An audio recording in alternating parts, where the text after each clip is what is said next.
Some people don't know how to cry.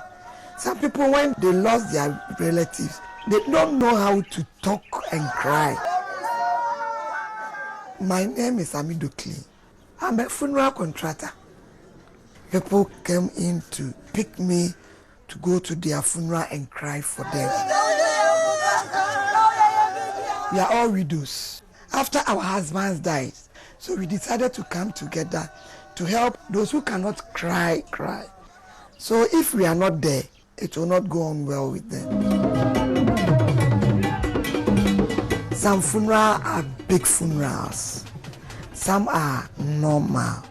So whenever you invited us and we come in and we notice how big the funeral is how we charge. It's a normal thing. We all die one day.